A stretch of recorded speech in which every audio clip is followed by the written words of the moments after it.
Joining me now is Sky News contributor Louise Roberts and Gemma Tognini from GT Communications. Louise, the opening of Parliament is always a pretty grand occasion. Can you run us through the detail? And was there anything that made this particular event notable? Well, I think what made it most notable was the fact that it was the state opening of Parliament on the same day as Camilla's 77th birthday. So there was a double celebration as such. And look, it is an opportunity for the new Prime Minister, Keir Starmer, to sort of show off his new cabinet. But really the day is about the King and Queen. And also part of the spectacle is the jewellery that's on show. Those crowns are just amazing, aren't they? So the King was wearing, of course, the state imperial crown, which his mother wore on several occasions. It has over 3,000 stones on it, and I believe someone tried to get an estimate of the worth of this crown. I think it's something like 9 billion Australian dollars. It's just mind-boggling, the history behind that. And I also think that there was a lot of focus on Camilla, who of course was serene and elegant as always, and she was wearing a particular crown which will be very familiar to us as Australians, because it's that beautiful diamond crown which of course the Queen Elizabeth wore in her depiction on our banknotes and on our stamps as well. So it's a beautiful piece of jewellery too. I think it's actually the most popular or most well-known piece of jewellery, this crown that Camilla wore. And I think that you know, Charles and Camilla sort of executed the state opening of Parliament with their usual grace and humour. And it was, as you say, it was wonderful to see Charles in action at such a stupendous occasion. Now, Gemma, there's a Republican movement both here and in the UK, but the current system seems to work just fine. Do we take it a bit for granted? I think we do. I think but that's one of its strengths, if that makes sense. Like one of those things that's don't try to fix something that's not broken. We have incredible stability. We have, as you mentioned earlier, this just seamless transfer of power when governments change.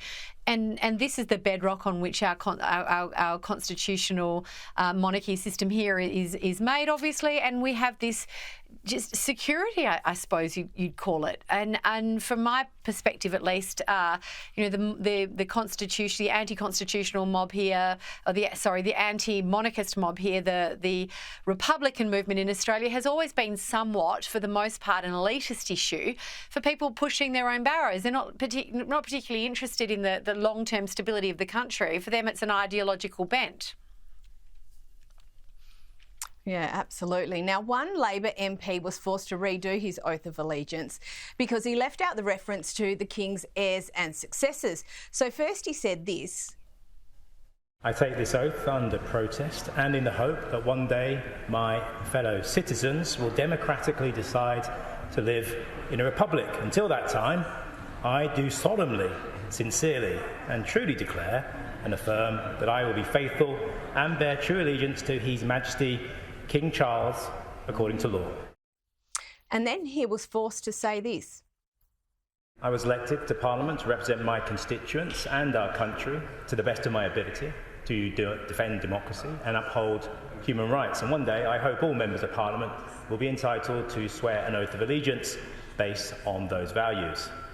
I do solemnly and sincerely and truly declare and affirm that I will be faithful and bear true allegiance to His Majesty King Charles, his heirs and successors, according to law. Gemma, it's part of the job, the irony and the entitlement. Well, I mean, it's. I reckon he'd probably be one of the most unpopular people in the UK, because even though the Tories got unceremoniously flogged in that election, the royal family is incredibly popular. Not just Charles and Camilla, but William, Kate, Prince Louis is more popular than that turkey. I guarantee it, any day of the week and 3 times on Sundays. I mean, this is what I'm talking about with an ideological bent. You know, Keir Starmer, I don't know whether he's a Republican by nature, but he's not adverse to taking the knighthood. You know, he's not adverse to being Sir Keir and Lady Victoria Starmer. I mean, this is the worst of the sort of ideological mob who come into Parliament and say everybody must bow before the particular thing that is my barrow to push. Yeah, absolutely. Now, also this week, the King met with world leaders at the Blenheim summit organised by Prime Minister Keir Starmer. Now, Louise, what was the purpose of the summit and how else did the King contribute? The purpose of the summit is to really ingratiate the British PM with his European counterparts. It was held at Blenheim Palace, as you say, which itself is a fantastic venue to host this sort of event. Given their history, it was where Sir Winston Churchill, in fact, was born. So it's rich with a great narrative of democracy and sort of great decision-making over the years. And the fact that Zelensky was there, the Ukrainian leader, and obviously Charles met with him and had a private meeting with him as well, and you could see the warmth between them. There was some laughter, and Zelensky sort of patted Charles on the arm. You can see that that's done amazing work, even more than more recent events, I guess, to really confirm the UK's power and support for the Ukraine. So to see, you know, Charles in that arena with all those European leaders, he really, I mean, they're so thrilled to see him. He seems very easily laughing and chatting with the Greek leaders and the Prime Minister of anyone, any president or any Prime Minister who comes into his orbit is delighted to be with him. So I think Sir Keir Starmer, as we've discussed, would be thrilled to bits to have him there. Now, still with you, Louise, and last week the King and Queen confirmed their tour to Australia in October. Is it as we expected? I think to an extent we were expecting a scale down too. I mean, the mere fact that Charles is coming out here with Camilla in a year where he's battling cancer is just outstanding, really. I don't think anyone would mind if he said, look, I might come out in a couple of years or in 5 years, but the fact that he's determined to make this his 17th visit to Australia and get around and see as many people as possible is just fantastic. What we do know is that the tour in Australia will largely centre on New South Wales and the ACT, probably a visit to both Parliament houses in those areas as well. No doubt there'll be plenty of people who will be disappointed they don't get to see him. New Zealand's off the menu, they're not going there, but they are going to Samoa. So whether we'll see him back on Bondi Beach, I don't know. Let's see. We might see him down at Manly as well. Gemma, now the King and Queen, they're not visiting WA, and then Fergie was meant to come to the WA Writers' Festival being hosted at the same time, and now she's not coming so as not to distract from the royal visit. Bit of a shame for the West Aussies. Coldplay came. Listen, not everyone likes to come to the Hermit Kingdom, Caro. You know how it goes. I think it's just practical realities. Like it's so isolated, it's so far, and as we know, the King is not well. He is battling cancer. He's not a spring chicken anymore. I think he's doing a great job to come. That flight from London is a punish. I don't care whether you've got your own private jet. It's a darn long way. So I think West Australians, we did get Coldplay, but we didn't get Taylor Swift. So, these things happen. You win some, you lose some, I suppose. Now, Louise, speaking of winning some, we did get to see Princess Catherine at Wimbledon. She received a standing ovation. Here it is.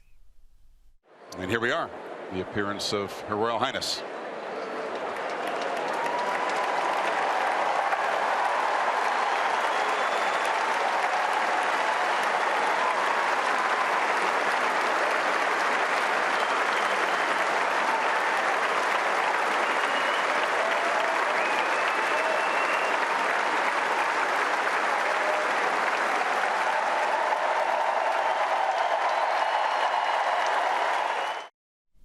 Such a warm applause. Now, Louise, we understand that's her last appearance before the Royals return from their summer break. Do we know what's next? Well, what we do know is that you're right, that is her last public engagement before they take a break at their Norfolk home. They have a Norfolk estate where they often do spend summer with their children, and other family members come up to visit them as well. So she does need a break to sort of recuperate and rest, and obviously keep her preventative chemotherapy treatment up as well. But looking at that footage, it's just marvellous, isn't it? The way she sort of came into the arena and walked down to her seat, and the way Princess Charlotte looks up at her mother with this pure admiration and love, and thinking, Mummy, you're just so brave what you've gone through, and the fact you've come here today. And she's so humble about it as well. There's no flicking of the hair or flourish or look at me. It's very much I'm so happy to be here and thank you for making me feel welcome. It was just marvellous to see. It really was, and it was just so warm. The crowd was just so warm. Now, Gemma, Princess Catherine has also released a statement this week about her treatment. She was quite personal and quite open. What did she have to say?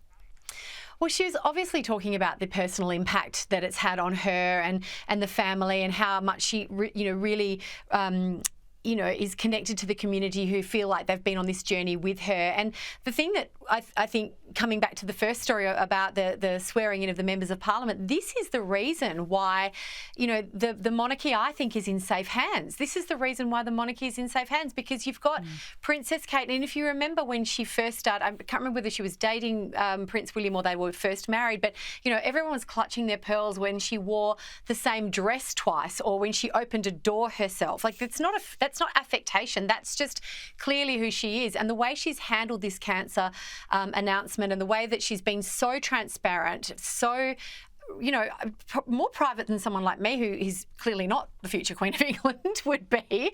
It just shows that I think she has an incredible relationship with the people of the UK and the rest of us more broadly. Absolutely. And Louise, there's talk of a paperback version of Spare. It's been 18 months since the original. We understand Harry's looking for content. I've only got about 30 seconds, but can you tell us what's going on? Yes, so hardback books are the most profitable for publishers. So if there's a bestseller, there's a good chance they may actually make it into a paperback as well. The suggestion that Harry's out there mining for more content, I don't think that behaviour's ever stopped. I think him and Meghan have always been looking for new content, but of course the critical stuff, the health of Charles and the health of Kate, they're nowhere near it. They have no information. So I can't see any updated book containing anything of new value in a way. Louise Roberts, Gemma Tognini, thank you so much for joining us.